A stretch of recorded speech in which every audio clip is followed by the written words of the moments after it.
these guys from a podcast called This Podcast is Making Me Thursday Want to Talk to You. And I think and I said, you don't have to tell me what it's about. I said, if it's called This Podcast is Making Me Thirsty, you definitely don't need to tell me what it's about. And I'm going on. This is what I want to do. It's a Seinfeld podcast. It's called This Podcast is Making Me Thirsty. But I thought, this is what a podcast should be. I just did the Seinfeld guys pod the other day. It came up. These pretzels are making me thirsty. Oh, that one. Shout out. We've done it. I've done it. Have you did it? I've not gotten a chance to do it yet. I'm looking forward to it. It's so fun. They're so fun. When I don't know, it must have shown up in my feed, but I see these guys tweeting about Seinfeld. I'm like, oh, what's this? And I find it's a podcast called This Podcast is Making Me Thirsty. One of the most popular Seinfeld podcasts is This Podcast is Making Me Thirsty, co-hosted by Chris O'Hara and Tony Chulin. Welcome to This Podcast is Making Me Thirsty, the number one destination for Seinfeld fans. Today's guest is an actor of stage and screen. You know him from Sleepers, Deep Impact, The Wire, Homeland, The Americans, Blue Bloods. And of course, he played Dugan, Elaine's co-worker at J. Peterman's in 6 Seinfeld episodes. Please welcome Joe Urla. Joe, thanks for joining. My pleasure, man. This is great. It's going to be fun. Such an honor, Joe. It's very rare we speak to someone who was on the show 6 times. I mean, other 6-timers are Mickey, Danny Woodward, of course, and Banya, Steve Heitner. So right, Steve Heitner. Rarefied air here, so really happy to speak to you tonight. So, Joe, take us back September of '96. I know, right? Yeah, season 8 kicked off with a foundation, yeah, and obviously, boom, we meet you right away. But tell us a little bit about how the role came about.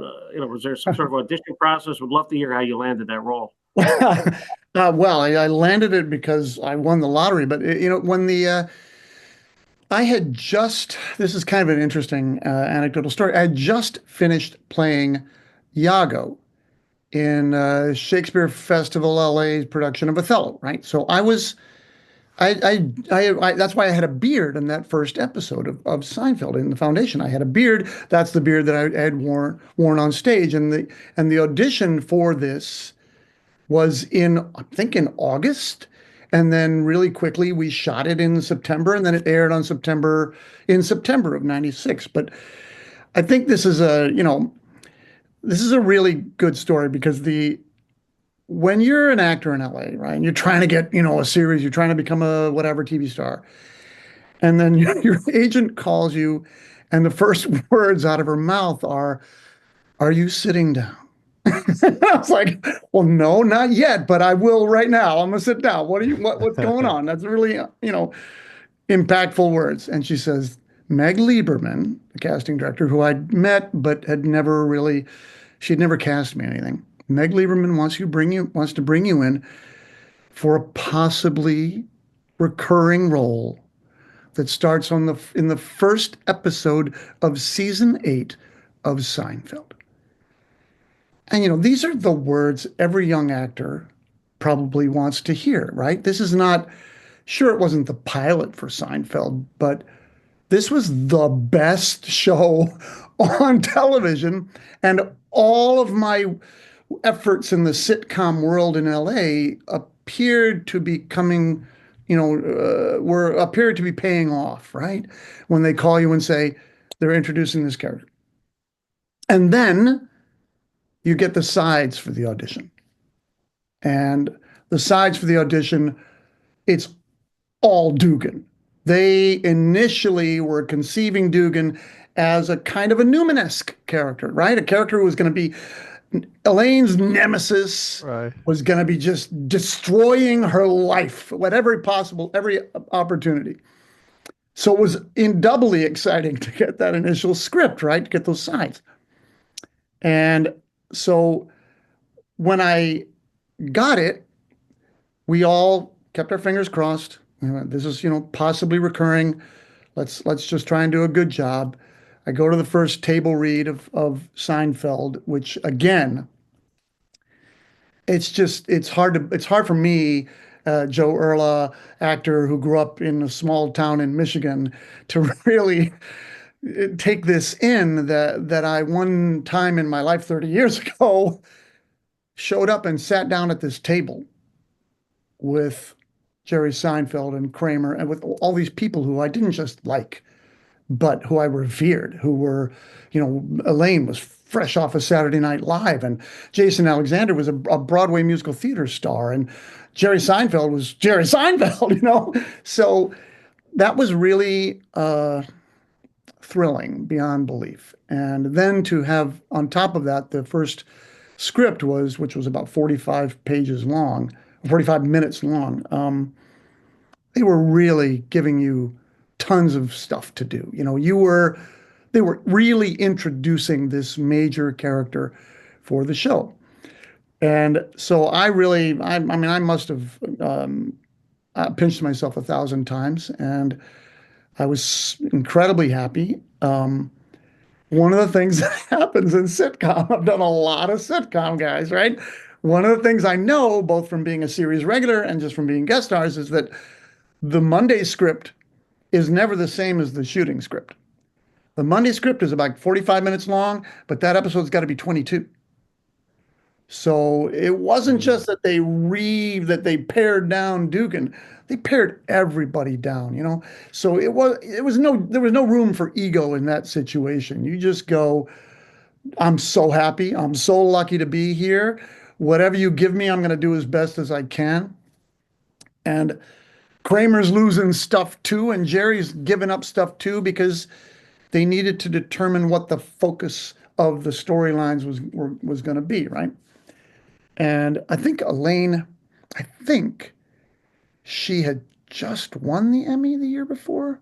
I think that's correct, that in 95, maybe she had won the Emmy for Best Actress in a Comedy Series. So that made it even more amazing and exciting for me. Anyway, by Wednesday, they try to lock down the script so that we can begin rehearsing the scenes. And by Wednesday, it was 22 minutes long. And, a lot of my really, really fun rage, that sort of irrational, rage was gone. And they didn't know what necessarily they were going to do with the character at that point. Wasn't even sure I was going to recur. So, but the first episode you get of a Seinfeld that's a possibly recurring character is your ship coming in, it's your ship coming in. Wow. Yeah. I mean, that's incredible. The shimmering waters of Lake Victoria, right? That was your line in the first one, right, exactly. The washcloth with Peterman. It's so incredible that you're saying this, because that was one of the questions I was going to ask you regarding the recurringness of it. And more importantly, the fact that the foresight of this character was going to be Elaine's nemesis. It kind of pans out that way, even with your, every scene you're in, it's taking a jab at Elaine. For a lot of it, the catty stuff, rare and making fun of her with the cartoon, making fun of her for the dancing. So you are doing that. So they did sort of have that in mind, it sounds like. They did. Maybe not as large as you maybe first would have thought. Or just maybe not. It wasn't anger so much. When as they rethought the character, and he just became somebody who made fun of Elaine, who just liked making fun of her. Right. Yeah, more of a make fun. Yeah, and you know what? It's, again, like you said, I'm in rarefied. 6 episodes of Seinfeld is really unusual. Would I be happier if I had just 1 episode, but I was definitely a big character? No. Let me tell you, from a residual standpoint, I am really happy that I did 6 episodes of Seinfeld. Sure. And it's a source of pride. How can it not be? They for whatever they did, like I said, having had enough experience on these things, I have enormous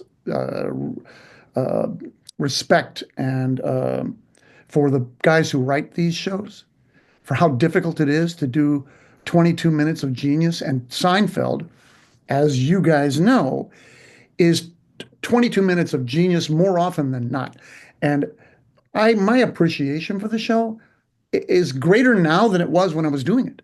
I look back at when I'm watching utter crap that I've searched for. on Netflix, and then you watch an episode of Seinfeld, it's guaranteed to make you laugh. It's literally just so funny, still so innovative. They were breaking a lot of rules and setting a lot of standards for shows that came after them. I don't know if you know these. Sorry if I'm talking too much, but I don't know if you know these things. But when Seinfeld first came on the air, it didn't have good ratings. It's literally the test case for the necessity of patience, for letting a show find itself. And television networks used to do that much more than they do now. The economics were different back in the 90s, 80s, and 90s. And with Seinfeld, it was, I think, the first time or maybe the second time that a stand-up comic had been made the lead in a series. That now feels like everybody did it after them. But at the time, it was very risky. And they didn't have good ratings at first. They found themselves, they found the characters. Michael Richards came into his own as a physical comedian genius.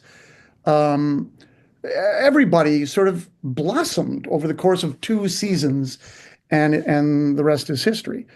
And I think the other thing that they did that was really, really unusual, and this is something that I look back on now and still think is just extraordinary, is I don't think that a television series, a sitcom, has ever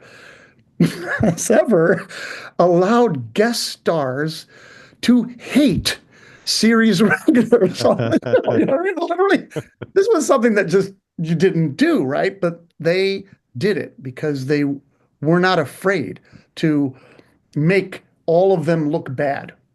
Maybe not Jerry, although he got made fun of a little bit, but he usually came out on top because he always had the best, comeback line.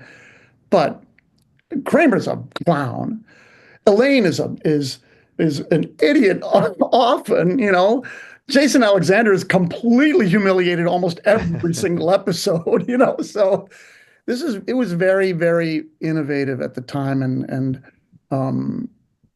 that's all I have to say. Yeah, and not only that, you mentioned guest stars. I mean, that's kind of what our podcast is based on. It's letting the guest stars shine, and the unselfishness of Jerry, Julia, Jason, and Michael. Like, we mentioned Danya, Mickey. Like, these are household names that people remember forever. Yeah. And they're just guest stars that have been on a few times. It's really remarkable.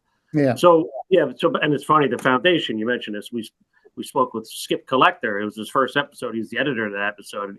He told us, he had to bring it down from 45 minutes to 22. So there you go. It was one of the most difficult things ever. So you already knew. Yeah. So this is season 8, Joe, right? Yeah. Obviously a well-oiled machine. You mentioned the ratings, over 33 million people through the foundation versus, like you mentioned, the first couple of seasons, more so in the teens, which would be great today. Yeah. But you were obviously a big fan of the show, right? So when you got, and what's interesting here, this was the first year without Larry David. So we all know Larry David now. I know. Obviously you're there. Is there any, is his name bantered about? I'm just curious if there was any Larry David presence early on that you recall in that season 8. I do not recall there being a Larry David presence. I think probably that has to do with what I saw, what I experienced in the first episode, and then for all of them really was that Jerry had taken it over. Jerry was while Andy Ackerman, the director, was very influential. He wasn't the showrunner; he was just the director. And Jerry had a team of writers who he trusted, right? But Jerry was wearing a lot of hats. And if I would say the one thing that I feel disappointed by truly about my experience on Seinfeld was that because he had so many hats on, I didn't really have time. I couldn't get to know him. You know what I mean? Right. I guess if I was a different kind of person who sucked up to Jerry every chance I got, but that wasn't my style. No, I wasn't interested in doing that. I wanted to be respectful of everybody's time. And so I didn't get to know Jerry Seinfeld, right? I didn't get to know him. Well, yeah. So who did you buddy around with? I mean, there were multiple guest stars, of course, but did you get close with, I guess, any of the main four or the Newmans of the world? The nicest, most approachable member of the group was Jason Alexander. And Michael Richards he's a little cuckoo. And Michael Richards also, I think this is another thing I think you don't really know unless you were on the set watching the work. Michael Richards is one of the most dedicated perfectionists I've ever come across in television.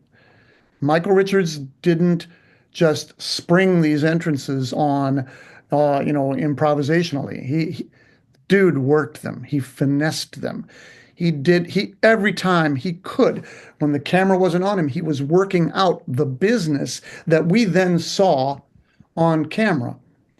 But it wasn't the first time he'd done it.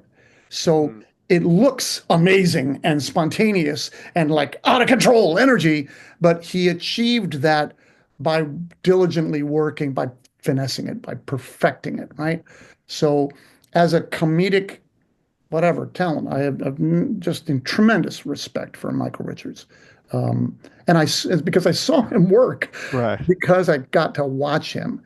I think, people with a lot of experience on stage, like Jason Alexander and Julia Louis-Dreyfus, who had an experience in sketch comedy, right? She was much freer,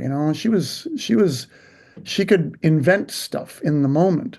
Same thing with Jerry Stiller. Jerry Stiller could do anything he wanted in the moment. Michael Richards was kept to himself and perfected his stuff. And that was kind of really cool to watch, Yeah, and again, that's something we heard a lot of, and you just did it really well. Yeah, it's interesting. Like, and the Jason thing too. Like, he seems to be the most approachable of all four of the main. It sounds like. Yeah, we have a great one of the first. I'm going to tell you this little other story too, because I like it. This is I don't know if anyone else has told you this story, but when I've done a lot of television and film over the course of my entire career, like 75 or 80 credits in that. But when I got to the Seinfeld set, usually your craft service, you have a good breakfast because the crew needs to eat really well. And then you have a nice lunch because everybody needs to fuel up because we're going to be shooting or rehearsing for long hours after that. And sometimes we go run into dinner time. So the lunch is a big meal, right? The Seinfeld craft service had fabulous food the entire day. Wow. And when I went to the craft service table one time in the first episode to just get, like, I thought I was going to get a little Cliff Bar, some kind of little handful of nuts or something, right? And I go there and it's not lunch and it's not breakfast, and there's roasted salmon and potatoes and asparagus and some fabulous pasta. And I'm like, what's going on? And Jason Alexander comes up and he's making himself a plate of food and he sort of goes, nice food, right? He sort of says, nice food, right? And I said, it's the best craft service I've ever seen. And he said, that's one of the perks of working on this show. So I thought that was a very kind of funny thing. The show was so successful already, that they sprang to make sure everyone had whatever they wanted, whenever they wanted. Wow, that's great. Yeah, that's top down kind of stuff, right? That's Jerry and probably Larry being like, let's make sure they're taken care of, Right, exactly. That's great. And it's noticed by a guy like you said, like you come on the first time, you think it's something special, and Jason's like, nope, this is it. This is our spread. How we roll. That's great. You mentioned earlier about the respect you have for the writers and then how they have to do this job of writing these amazing episodes every week. And I was looking through your episodes, and really you had some of the best. I mean, you had Bergen Schaefer wrote 2 of your episodes, and Spike Ferguson wrote another. Cavitt and Robin wrote another. I mean, these are big names for Seinfeld fans, like as far as Seinfeld writers especially, and Bergen Schaefer obviously went on to a lot. So you definitely were blessed there as well. Now you mentioned that going in, you thought you kind of had an idea it was going to be a recurring character. So they said possibly, they said possibly. So you weren't sure for sure, right? Until they call you back for that second episode, I'm guessing, right? When they called me back for the little kicks. Yeah, the little kicks, exactly. I think my girlfriend and I did our own little crazy dance in the living room. You know what I mean? When they called me with the little kicks, I was now officially a recurring character on the best show on television. Right. And one of the all-time scenes for Seinfeld fans, right? How did that go? There's been talk around, like, did you see that dance from Julia prior to the taping? She had rehearsed it and things like this, or was it one of those like no. Okay. Yeah. I don't remember seeing it at all until the first time we saw it. And I think the funny thing about that, what I remember was that the first time she did it, none of us could keep a straight face. We're all supposed to be horrified because she's sort of non-human, right? She does this thing that is so spastic that she needs to be hospitalized, but we're all cracking up. So we all got our laughs out. We all had to get it out of our systems, because then we needed to be able to look at her and go, we couldn't laugh at her dance. And Elaine was, she's Julia Louis-Dreyfus is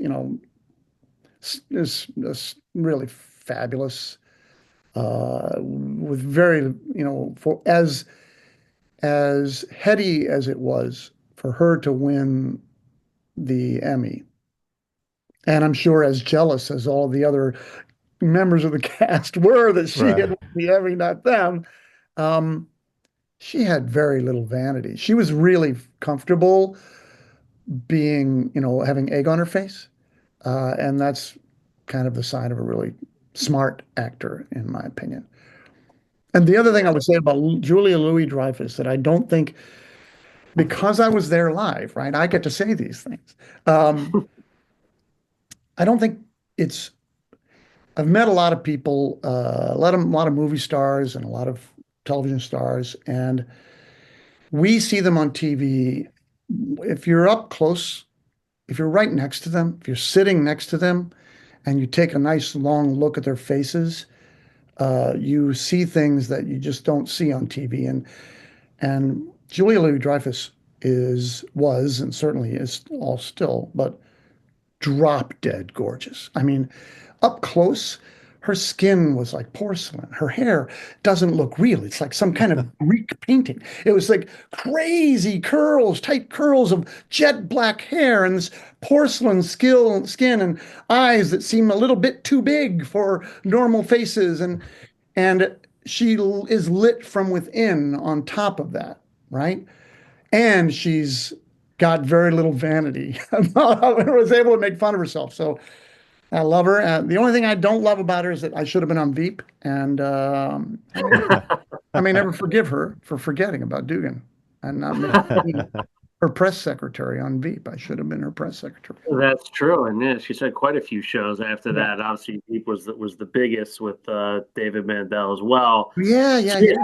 So you mentioned you got that call back, right? Yeah. Episode 2, Little Kicks, this is the 4th episode of that season. And then the fatigue. So how does it work? You got the call for the Little Kicks, and you were jumping around. You said you're a recurring character, but did they say, hey, we got about 5 more this season with Peterman and stuff, we want you to, or is it literally every week or so, whenever the next episode is filmed, you'd get that call back? Yeah, that was anxiety producing, or it was complicated for me, because I was, when I got the foundation, I just finished being on stage, and so I had a beard. And then you went goatee. I know, I was transitioning. A lot of facial hair changes, yeah. We picked up on it all, Joe. What? Yeah. We picked up on it all. Your Yeah, facial hair. all facial hair changes. A lot of different variations. You know, that's probably not so great choice on my part. But well, actually, Joe, is that your call, or did they say, "Hey, we got to go goatee this one," or no? I was here's how it worked, right? I was always doing something else. I was auditioning for other things. I was trying to get because you don't know that job doing it. And so they would suddenly call on a Friday and say, they've written you into the next episode. Right? That's what happened with the little kids. They've written you into the next episode. You work on Monday morning. Great. So I had a goatee at that time, and I showed up on Monday with the goatee and expecting them to go, we don't like that. Would you shave it off or whatever? And they didn't care. They didn't care. They were like, okay, so Dugan has transitioned into goatee land, and so I kept it, and then I kept it, I think, for another episode. For the fatigues, I think I also had the goatee. Yeah. And then the episode after that was the English patient. Yeah, it was like a long time after that. Yes, the English patient, you had no facial hair at all. Right, and we were now in pilot season. So I was no longer, I didn't have facial hair because I was auditioning for pilots, right? So I was trying to get a series regular role and make myself unavailable for Seinfeld. That was the goal. Yeah. So, well, that's interesting because in the fatigues, you actually quit. So I'm sure your anxiety went through the roof because now it's like, are they going to bring me back? I just quit Peterman's office. Now I'm shot, but they did bring you back. Yeah, they ended up still bringing you back. So that must have been amazing. And they didn't explain it. They just brought him back. Right. You were just back. Yeah. But, originally, I quit in the foundation. And the original idea, originally I quit. I was alone in quitting because I was the one who deserved the job, the promotion that Elaine got. That's initially the story was. And I was infuriated by that and threw down the thing and quit in the foundation, and then changed my mind because of how much joy I would get by making her life miserable, right? So I changed my mind in that, and then they moved that. They decided to bring in this scary dude in fatigues and call it fatigues, and then have us all quit as a plot point to make Elaine's life more difficult. The deranged protege. That was you had some great. I mean, your lines were very profound in a way that they struck a chord as you said them. Like the deranged protege we mentioned. The one in the Shimmering Waters, and then obviously the big one in Summer of George with the cattiness. That was always a classic too. Raquel Welch. Any interaction there with Raquel Welch on that episode by any chance? Did you cross paths with her at that craft services table perhaps or something? Wouldn't that have been nice? I won't tell my wife that, but that would have been nice. No, Raquel Welch and I never got to meet her, unfortunately. That's in Seinfeld. A lot of fans love that episode for that. You're antagonizing on the cattiness of that's a really fabulous episode. That episode for me is one of the best of the entire series, in my opinion. The Summer of George is a tremendous episode, right? So Joe, you mentioned Michigan a little bit back before. I do want to get into where you grew up, but is it true that you were a part of the Michigan baseball team? Any truth to that? There is truth to that. Yes. I played baseball for 2 years at the University of Michigan, and then decided to not continue. I had a lot of pressure from my family to not waste my college being an athlete. But boy, oh boy, have I regretted it. I regretted it almost immediately, and to this day, I was very fast. I was a really good center fielder. Got a standing ovation from the crowd at the first game I played at the Michigan Stadium for a diving catch I made. So I had some moments at Michigan in baseball, but I was never going to be a home run hitter because I'm like 5'9", maybe 160 pounds, and they were immediately when they met me, when I first made the team, they said, "We want you to put on 35 pounds, right? We want you to be 5'9", 195 pounds." And I was like, "Oh God, I don't have time for that, man. That's like a lot of time in the gym. That's a lot of time." And Hey, well, Lou Whitaker wasn't that big either. I'm going for your you Michigan know, guy. yeah, I know. Or Jeter, right? Jeter too Or was Jeter he bulked or up. Ichiro Suzuki, man. You know what I mean? So, So, but all right. So, anybody we know made the big leagues from that team you were on? yeah, they had Steve Howe. You remember him? He Oh was yeah, well National League Rookie of the Year, his first year with the LA Dodgers. Fantastic pitcher. I remember playing against him, and he knocked the bat out of my hands. That's how hard he threw. You know what I mean? He was one of those guys who just had a heavy ball. Yeah, I remember him with the Yanks. We were Yanks fans, so he ended up on the Yanks later on in Yes, his that's right. career. Yeah, Right. yeah. Yeah, Steve Howe. he liked to have some fun. We And know. Rick Leach, I think, played in the pros for a while. Rick Leach was a Oh yeah. quarterback and a center fielder. Because then you went to Yale. I figured you went to connect with Ron Darling or something. And that, Now, I kind of won the lottery when I got into the Yale School of Drama. That is like winning the lottery because if you're any good at all, you get you get entrance into the business. I got an agent before I graduated and it was off to the races. So. Yeah, there's a few Seinfeld alums over there at Yale. We spoke with Peter Crombie, who played Crazy Joe Davola, Met Fred him. Sanders, who played John Yep. Malika, I Steve know Fred, yeah. Scrovan, played football at Yale, who's a writer on Everyone Loves Raymond and Seinfeld. Ah. I don't know if you I guess Crombie, I you said you may have crossed paths with? No, I knew Fred Sanders and Oh, you knew Fred. Okay. yeah, I knew Fred and his brother Jay Sanders, who has had a great career. I don't know if J.O. Sanders. Yeah. Yeah, he's what was it? The Day After Tomorrow. Remember that movie? It plays a lot. It's one of those climate disaster movies. Anyway, yeah. Jay Sanders. He's had a great career. So yeah, and Fred's a great guy. We just spoke to him. Yeah. So Michigan, you're growing up. Obviously, you fast forward 30 years, you're on the set of Seinfeld. But as a kid in Michigan, obviously you love baseball, you probably love sports, the whole thing. And then you went to Yale for drama. But when did you first get that? And you've done a ton. You've done comedy, you've done The Wire, a ton of stuff. Drama. Yeah, it probably would have been better if I had really focused on one thing, but that just wasn't how I rolled. I was like, Well, it's diversity. I mean, you got a diverse set of skills. I mean, and a lot of people want you to be part of their shows, which is, a testament to you.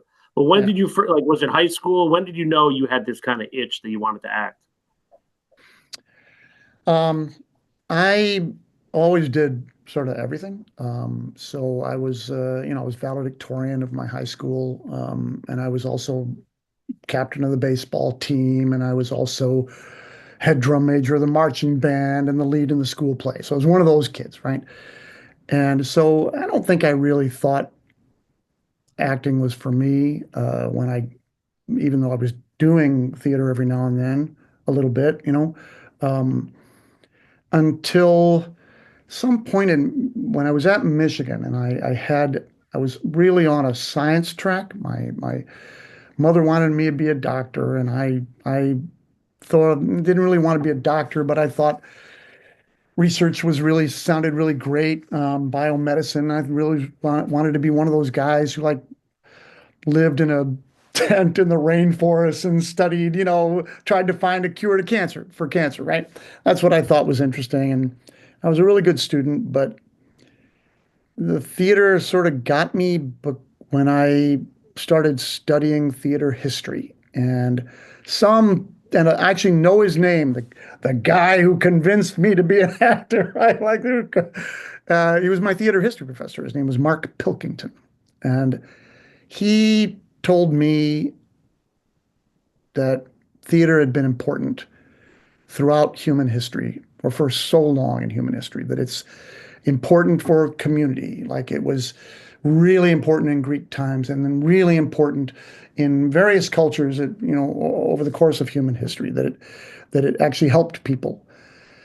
And that got the bug in me. So it was never choosing to be an actor, I was a little unusual in that I didn't do it because I had stars in my eyes. I sort of did it because it seemed really, really hard. And I wanted to do something really, really hard that made the world a better place. I know that sounds really pretentious, but think of me as a 20-year-old thinking that, right? Right. And it is really, really hard. But what I didn't know at Michigan was that the thing that makes it the hardest is the business. It's not the craft. The craft is hard enough. Being able to cry on cue or being able to have comedic timing that is impeccable, that's really hard to develop. Being Michael Richards, doing what he does, really hard to get that level of skill. But being able to sustain the blows and the ups and downs and the looking for work constantly, that's what kills most people in the business, in acting. That's what sends them to find jobs in banks. So you know what I mean? So yeah. I mean, it ruins it kills the creative flow. Obviously, you just want to do that craft, and you have to deal with everything else. Yeah. So it wasn't that kind of a thing. I was unrealized potential when I was at Michigan. I hadn't gotten any roles that made me go, I'm supposed to be an actor. And when I graduated, I didn't get into any graduate schools. I was despondent. And then I went to Actors Theater of Louisville in Louisville, Kentucky. And I was in the apprentice program there for a year. And I watched professional actors for the first time on a daily basis. And something went, oh, this is what I should be doing. This is what I need to try to emulate, right? And then when I got out of there, I auditioned and I got into Yale and Juilliard, the two best schools in the country. So something had happened. You know what I mean? And that was like, now I didn't really have a choice because you get into Yale or Juilliard, you gotta do it. You gotta do it now. You just want lottery, you gotta do it. So. Yeah, and it's interesting. I mean, you mentioned about the history of theater and how it changes lives and that thing. And it's true. I mean, even you look at Seinfeld, we're talking about it 30 years later as something that people are still entertained by, laughing at. It gets them through their day, Of your episodes there, then which one did you kind of get the most, if you want to say, I don't know if fulfilling is the right word, but what did you have the most fun at, or what was your favorite? Maybe not as an episode per se, but for you personally, of the ones you were in, which kind of do you always think back on as like, yeah, that was the one I kind of enjoyed the most, if you have one? I can't really, unfortunately, I can't top the Foundation because, like I said, I remember everything about it. It's like the first time you ever jump out of a plane. You never forget your first skydive. It's literally burned into your brain, and I remember much more about the Foundation than I do about the other episodes. I mean, one of them, I can't remember which one it was, where I had just one line that they hadn't even written, and I got the call on Thursday. I got a call on Thursday and said, they want you to shoot tomorrow. You have one line. They've written Dugan one line in this episode. It's probably you shouldn't make fun of pigs. Was it? What? Was it you shouldn't make fun of pigs? Was that I think it was a cartoon? That's exactly right. So shouldn't make fun of pigs. I worked 5 hours total. So that's not really that fun for me. But the Foundation had everything. Had the hopes of not just a series, a recurring role, but of a major recurring. Those were the dreams that I started the day off on Monday, and all it happened. All I can say is that I never messed up, and they kept bringing me back. Possibly because of that, because they knew they could count on me to deliver whatever. And the character did seem to become more gay as the show went on. So I started to feel like, have I just done this unconsciously? Or is it Was it in the role in the role itself? Like you shouldn't make fun of pigs or wow, I was like there was something. It was something had changed about the character, and not that there's anything wrong with that. Right.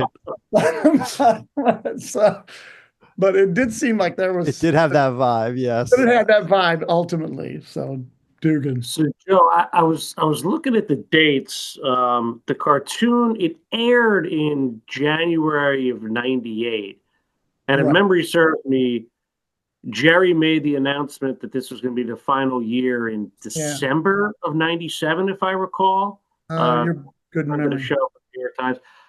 So, well, I guess what was kind of the the vibe on the set, if you will? Like, did they announce that prior, or was that announced after the taping of the cartoon? Like, did you feel that, like, hey, this is it, this is the final season? I'm sure emotions were pretty high on the set for a lot of people. It's funny that you're making me remember something that I had forgotten about, because it was different.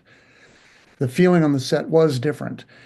It's not that it was more party-like, but there was a feeling of this is our last dance, of a kind of enjoying the experience. It felt like everybody was celebratory during at that time. They had, I think, signed already an unbelievable contract. All the series regulars had signed. I don't remember exactly when it happened, but weren't they like already signed and they got $1 million per or something? It was something insane and unprecedented, right? So they were really, really wealthy, and they knew that they had made history. The show, name another show like it. What? I Love Lucy? No. I mean, sure, fabulous. Still funny all these years. But Seinfeld took things to another level, I think, with that many years as the top show in a very competitive time. And I think they all knew. And it was coming to an end after it wasn't being canceled. Right. it was going out on top, at the top of its game. And so I remember they were very happy. And I remember they were saying goodbye to Dugan. And then in the next episode, they were saying goodbye to somebody else who had been introduced before, or bringing on somebody else that they'd always wanted to have on the show. So that last season, I felt incredibly lucky to get just one more time on the set. But Dugan, I mean, listen, Lane worked at, you're familiar with the show, obviously, big fan of the show. She worked at Pendant, she worked with Mr. Pitt, had a lot of coworkers, but no coworker showed up as much as you. I mean, so that's got to feel pretty good. They kept bringing you back. Clearly, I was extremely handsome or something. So, I don't know what. I think it was. I'm not a jerk. And and I think it's also loyalty, right? I think to your point earlier, I think they, like you said, you did your job, you were a professional, and the familiarity, from what I've gathered, Larry and Jerry were very big on loyalty and sort of trusting the person and knowing that, like you said, they're going to get the job done. Like that's kind of the bringing backness. And even in the finale, Jerry's always said that that's one of the things they wanted to do was kind of bring everyone back and let there kind of be a homage to all those guest stars that you mentioned, like yourself. Andy Ackerman doesn't get enough credit, I think, in this regard too, because even though he's not always in the room, he was a producer on the show. He had producer status for years, and he's one of the nicest people you'd ever want to work with. And I could easily imagine Andy Ackerman saying, well, how do we fix this? We need some kind of a thing to happen in the hall at J. Peterman, and Andy could easily have gone, let's bring Dugan back. Bring Dugan back. And then the writers go, yeah, let's bring Dugan back. Fix the problem, right? Did you? I got invited. This is something else about. I got invited to the rap party. Oh yeah. Nice. How was that? It was so amazing to be allowed to be part of a rap party. You know, I wasn't that important of a character, but I was on rarefied air, and I got invited to the rap party, and it's that's really cool. That's really cool. You know. That is cool, and Yeah. I'm so glad. Meg Lieberman, you mentioned Hirschfeld.